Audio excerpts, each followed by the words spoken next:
So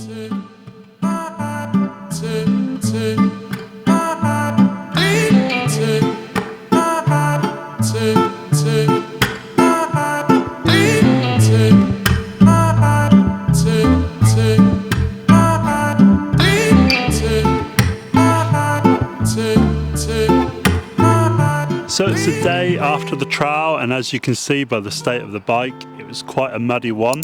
Everyone was kind of asking me, oh, you're a bit nervous being out on that electric bike during that weather, but gotta say, it put up with it fantastically.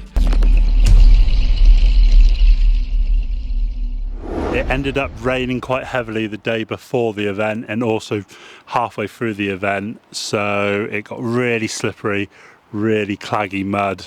The bike did get covered in a lot of mud, as you can see, but the bike was faultless. Didn't have any troubles whatsoever in any of the stream sections or anything like that. It was actually quite handy being on the electric bike because we had to go through a few sections with deep water.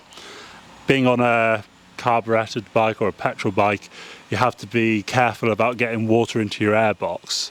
And some of these sections, it was an advantage to go fast through the streams to be able to get your momentum up, to get up the bank. On this, there is no airbox to worry about or anything like that, so I could go through those water sections really quite quick.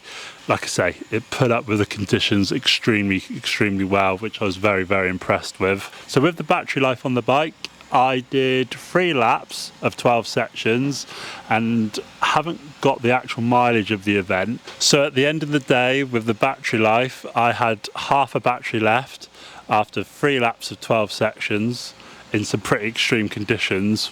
Bearing in mind as well, I'm not the lightest of people. I'm over 100 kilograms in weight.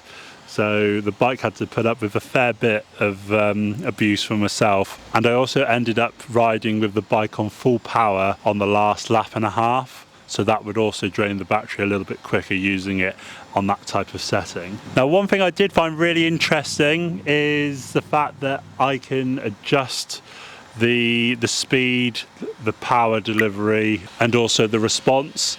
Now, I did find myself playing around with that quite a bit on the first lap, trying to find that kind of sweet setting, what worked best for me. I did find on the odd section, I actually had a certain setting for that particular section.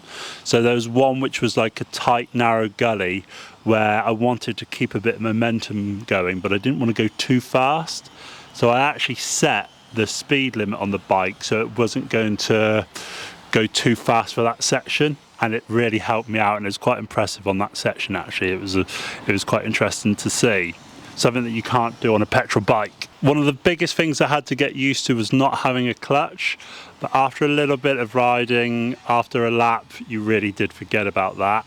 I did find myself trying to grab the rear brake with my foot a few times, but obviously it's on the handlebars a bit like a push bike, so my front brake is on my right hand and my rear brake is on the left. Now the bike is quite small, as you've seen in the video, which actually made it really agile and easy to get around turns.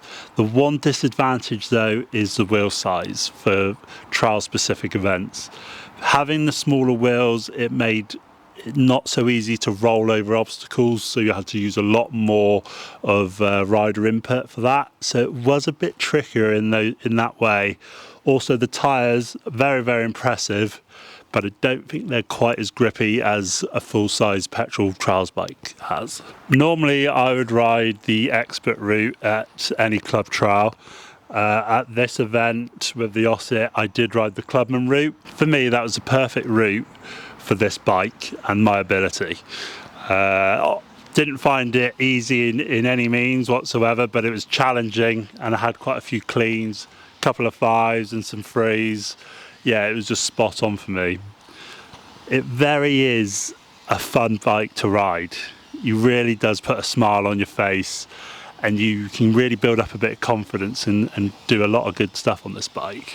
The biggest thing I was actually impressed with was the suspension. I wasn't expecting it to be as good as what it was, and I really had no complaints on the forks or the rear shock.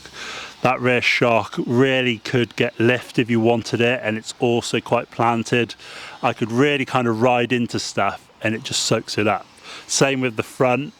There was a bit of a section between two sections where we had to go down for a forest track, and I could go flat out on this bike and the suspension just soaks it all up. Now we have done a couple of little mods to this bike just to make it our own. We've got a different lanyard there for the bike, for the kill switch. I'm using the Renthal grips and I'm using some S3 solid footrests. Apart from that, the bike's completely standard and had such a great time.